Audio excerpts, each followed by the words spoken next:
Adrien, comment ça va? Ça va bien, Dominique, et toi? Yes, pas de niaisage, on plonge avec le repassage de la semaine.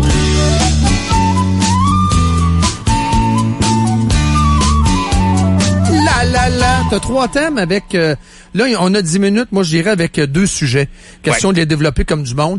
Palmarès des écoles, ça sera lancé en intégralité demain. Journal de Québec, Journal de Montréal. Vas-y. Je suis bien excité par ça. Tu sais que quand j'ai cofondé l'Institut économique de Montréal à la fin des années 90, on avait lancé un bulletin des écoles secondaires. Le premier, c'était à l'an 2000.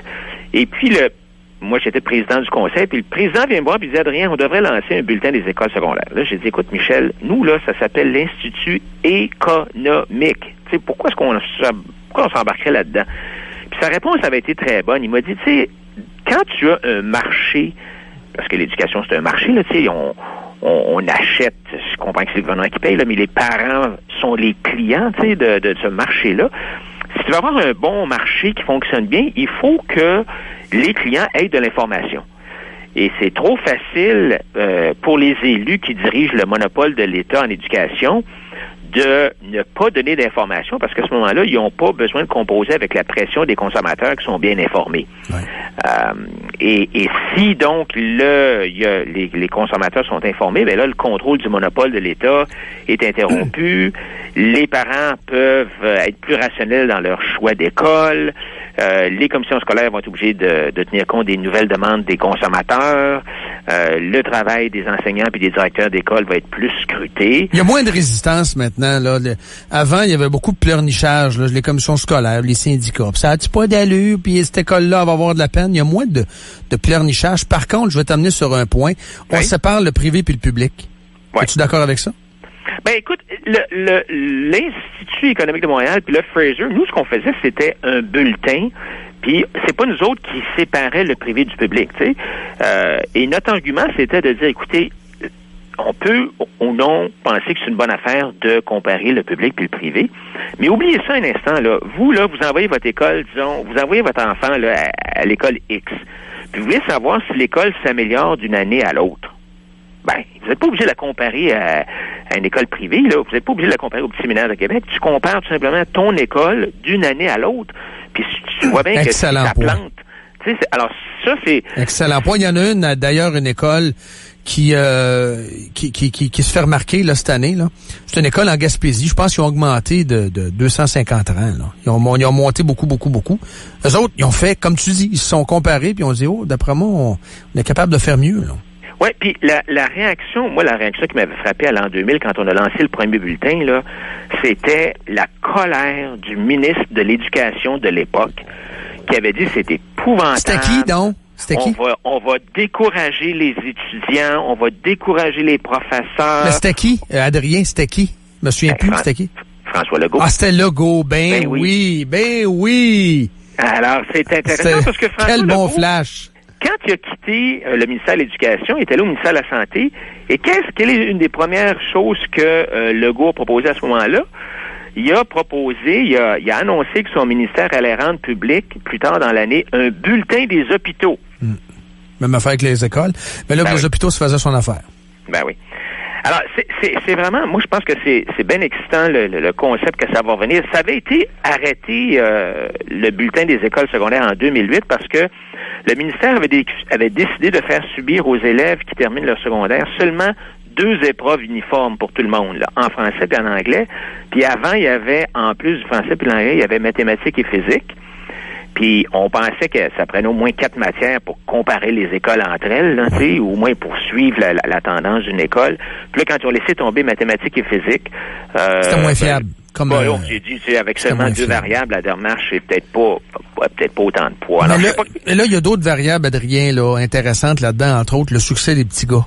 Dans les écoles à prépondérance féminine, les profs féminins. En tout cas, j'ai vu ça. On n'a pas l'entièreté. Évidemment, aujourd'hui, c'est un teaser que nous offre le Journal de Québec. Là. C'est demain que ça sera publié. Mais le succès des petits gars est évalué. Moi, j'ai hâte de voir aussi. Ça, c'est un indice intéressant avec le décrochage, là. Ouais, et nous, ce qu'on propose au Parti conservateur du Québec, c'est vraiment de redonner le pouvoir aux aux parents en leur donnant un bon d'éducation, donc un chèque prépayé, pour qu'ils puissent magasiner leur école. Puis ça augmenterait, avec un bulletin des écoles secondaires comme ça, ben là, les parents peuvent choisir leur école, que ce soit l'école de leur quartier ou d'un autre quartier, ou l'école privée avec but lucratif, ou l'école privée sans but lucratif. Tu les envoies où tu veux. C'est ça. C'est comme tu magasines ton école. Et là, tu peux être sûr que les directeurs d'école et les professeurs sont enlignés sur les besoins des parents et des étudiants, là, parce que là, leurs patrons, ils sont là. Le patron, c'est plus la commission scolaire qu'on abolit, là, ou le ministère. Là. Il nous reste 4 minutes et demie. Je te lance sur les élections américaines. Tu m'as envoyé un lien, Richard Rétu. Je savais pas qu'il avait prédit la déchéance des Républicains. Évidemment, tout le monde, sérieusement, à part Rétu, avait prédit une victoire républicaine. Soyons clairs. Ben non, mais ce que Richard Rétu, c'est un article qui date de 2013. Après les élections de 2012, Richard Rétu avait dit que les républicains étaient obsolètes et puis que leur message était destiné à un électorat qui est en voie de disparaître. C'est les dinosaures, là, comme les hommes, les fermiers, les blancs qui ont 50 ans, qui sont religieux, là, puis qui ont tous des fusils dans leur pantalon. Dans leur chevivan, non? Alors, ce qui est arrivé aux États-Unis, c'est bien intéressant parce que tu sais que, d'abord, il y a des élections au niveau fédéral, oui, mais il y a des élections aussi dans chaque État. Alors, au niveau fédéral, il y a 3 organismes. Il y a le président, il y a le Sénat, puis il y a la Chambre des représentants. Le Sénat est passé aux mains des républicains un gain de 7 sièges sur 100. Avant, c'était 53-45 pour les démocrates. Et là, c'est rendu 52-43 pour les républicains. Et dans la Chambre des représentants, ils ont gagné 16 sièges.